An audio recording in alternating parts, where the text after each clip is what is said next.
Hello, my name is Fabio and I will be presenting the Personal Finance API and app. This is the project model of Contemporary Software Development course 2021-2022.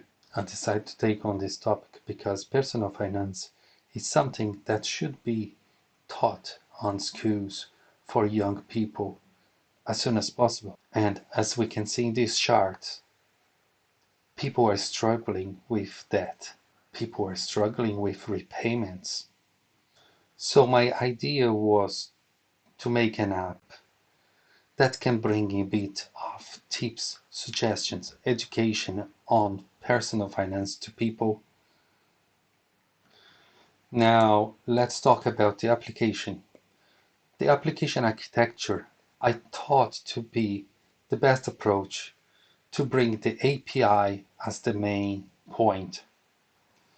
The API will be the heart of the application, as it will be responsible to take care of all access and transactions to the database. The Fast API framework allows to create APIs in a faster manner, and it has included a Swagger interface that will make it possible to test the API without any application.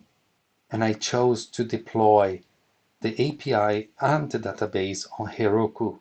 Heroku is a Salesforce cloud platform to deployment and hosting of applications. On the left side, we can see the app. The app I chose Flutter. With Flutter, it's possible to create with one code base apps for Android, iOS, Windows, Linux, and Mac OS. From the architecture to the mockups, the app should be simple and have a very familiar interface that anybody can use it. The dashboard will contain all the transactions of the user, will have also a suggestion box. This information box is to contain tips and suggestions about how to save money and how to spend smartly your money. The API was a bit of a challenge in the beginning. I had to understand how the routes work, how to set up and make sure the information I'm requesting and the information I'm sending are the correct ones. On the screen, it's a Swagger interface that's automatically created by the Fast API. It was also implemented a JWT token and hash password.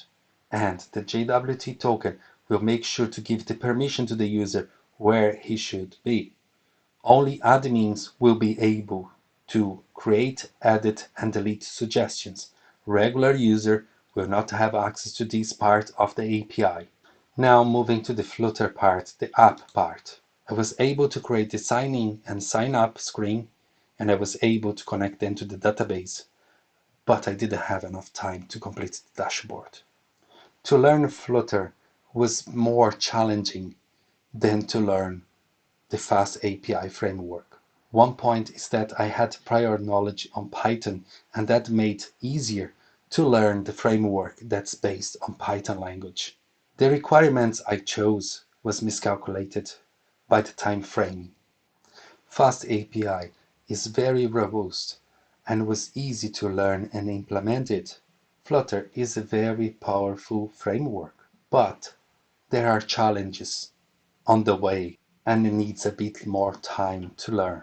If in the beginning I had chosen a web application to be made instead of Flutter, I am sure I would have completed this application on time.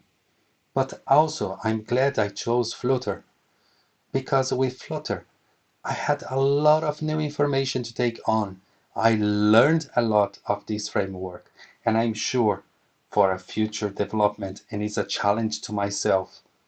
After this course, I will complete this app, and I have already some future ideas, like implement some camera capabilities of scanning receipts instead of being necessary to type the transaction. Thank you for watching and have a lovely year. Goodbye.